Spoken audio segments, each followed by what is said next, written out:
怪獣みたいでしょ。けど寝られないって言うさせるということで、自分のいびきとか聞いたことあります？あります。ありますか？今の奥さんにその動画を撮られて、それを聞かされるっていうね、こんなんだよって怪獣みたいでしょ。本当ですか？本当に。で、親もここ2階に乗ってシャンプー聞こえるって。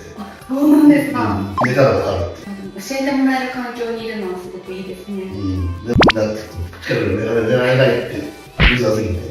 周りから教えてもらっていびきさいてるっていうのを知ったんです。